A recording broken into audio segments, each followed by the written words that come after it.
Today we're testing flexible material on the H2D while mixing it with PLA and PETG. Is that going to work? We'll find out now on the 3D Printing Zone.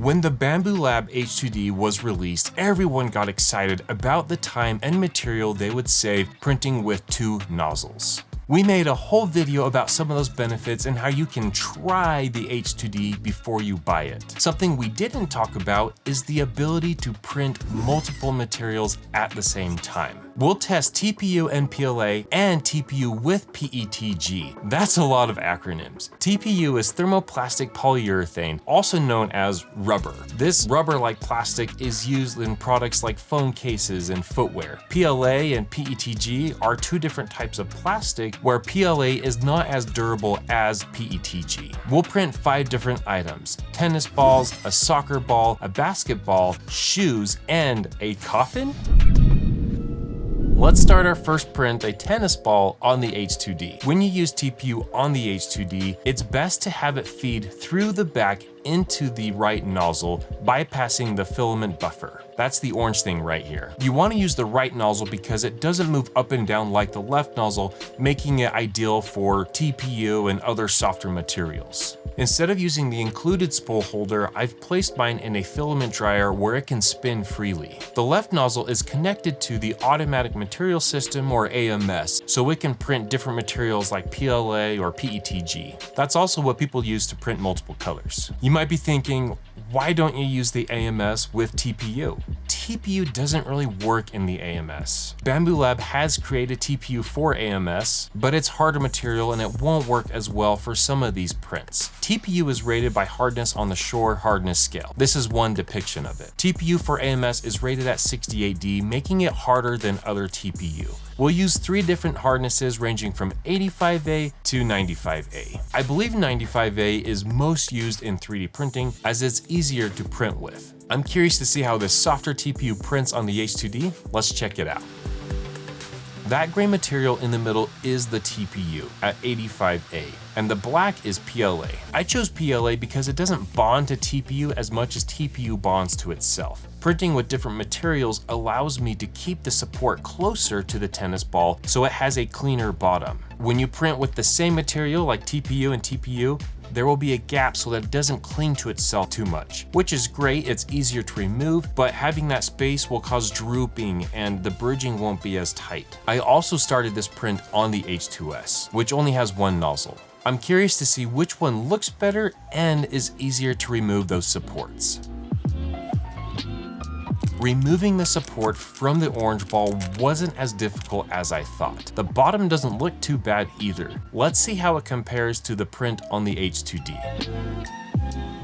As you can see, removing the supports was much more difficult, but I believe that's because the support entered the tiny circles gripping the walls. Although the support material was more difficult to remove, the bottom looks so much better. When I compare the bottom to the top, I can't tell which one is better. Oh wait, is that the bottom? The orange was printed in 90A and the gray in 85A, being a little softer. These were both printed in PEBA TPU or PEBA, which offers significantly higher energy return, faster shape recovery, lighter weight, and better temperature stability than traditional TPU. It's so much lighter that 1 kilogram of typical TPU is 200 grams heavier than a typical gram of this PEBA TPU. This is 800 grams, this is 1,000 grams, and they are the same length. To compare PEBA TPU versus regular TPU, I've printed a 3rd ball with a hardness of 95A. We'll see how each one bounces in a minute, but put in the comments down below which one you think will bounce the highest. I believe the gray one will bounce highest. It feels most like a bouncy ball, but we'll find out. We received a ton of PEBA TPU. I'll print the soccer ball, basketball, and shoes at the same time on 3 different printers. The shoes will be on the H2D with the PLA as support. I believe those will be the most difficult to print, and it'll be nice having more sturdy support material all the way to the top. The other two will print with TPU as the main part and as the support material. These prints are huge and will take multiple days to finish. The basketball will finish in 47 hours, the soccer ball will finish in almost 3 days at 70 hours, and the shoes on the H2D will take 75 hours to print. But I'm gonna cut that time in half by switching out the 0.4mm nozzle to the 0.8mm nozzle. We'll see if that's a bad idea. I've never used the 0.8mm nozzle on the H2D, especially with TPU. While those are printing, let's compare the tennis balls. We're outside. I have my professional heightometer that I've set up. It's gonna show us how high these bounce and compare them between all the different balls. So let's get started. I have an actual tennis ball that we'll compare the first one to. So we'll try the tennis ball to the blue ball. This is that harder plastic. We'll see how it looks.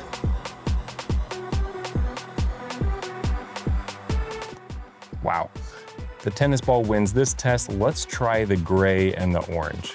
Dropping tennis ball in gray in 3, 2, 1. This is definitely more bouncy than the tennis ball. Let's see how it compares to the orange one.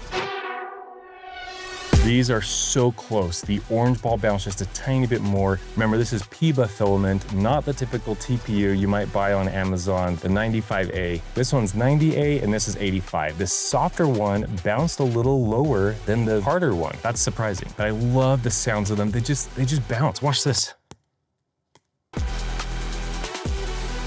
Oh. I was not expecting the PEBA TPU to perform so well. I can't wait to try everything else. Let's go check on them.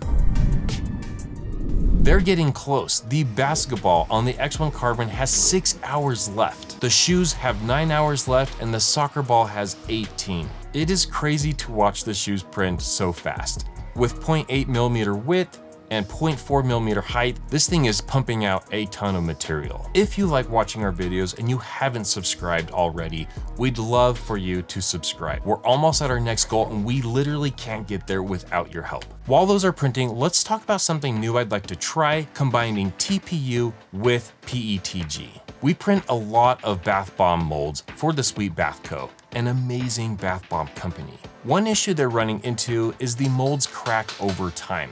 That's because they have to hit the molds to loosen the material so it comes out. We print these molds in PETG, the stronger plastic, and that isn't enough. My idea is to print a mold in PETG, but surround it with TPU. I believe this will strengthen the outside while still giving a crisp, clean, hard inside for the mold. To do this, I'll assign 2 materials to the print, color the outside in TPU color, and send it to the printer. We'll check on that in a minute, but the balls just finished. Let's check them out. Removing the supports from the balls was difficult, but not too bad. The basketball came off easier than the soccer ball, and the soccer ball had some material stuck to it. So not as clean as the basketball, and probably not as clean as the shoes will come out. The H2D did a decent job printing these, but there is a ton of stringing. It would have been a lot cleaner had I used a 0.6 or a 0.4mm nozzle. I just didn't have the time or the patience. Let's go test these balls and the shoes outside. Time for a second round of testing. Which one should we do first, the basketball or the soccer ball?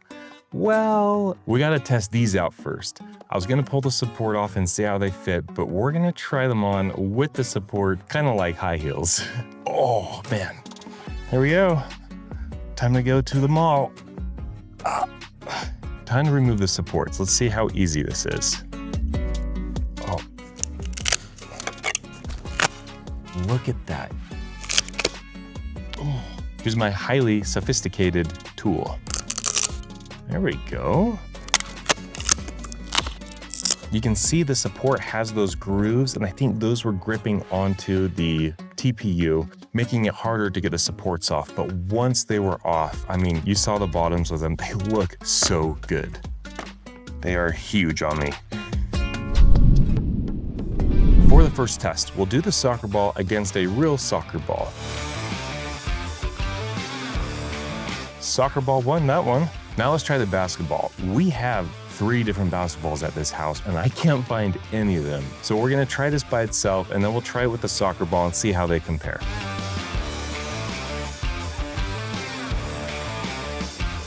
All right, now with the soccer ball. Okay, so it bounced a little higher than the soccer ball, which I think is expected. I'm going to try dribbling the basketball and juggling the soccer ball. Basketball test. Okay, this is not bouncing as high as it should. I should have printed this with PLA that's flexible, not with TPU. It's a little too soft, which is why it's not bouncing like it should. Now it's time to juggle the soccer ball with my new shoes. Printing with the PEBA filament has been so easy. I like how clean the prints look from the H2D, but even using TPU as the support worked out really well on the other printers. Let's check on the coffin and see if it's finished. The coffin is finished. Let's test it out. I don't have bath bomb mix, but it worked really well with brown sugar. It tastes pretty good too. PEBA TPU is amazing. It works so well on the H2D with PLA for supports and is a great addition to PETG. We've dropped a link down below if you'd like to pick some up. If you're wondering whether or not you should buy the H2D, check out this video.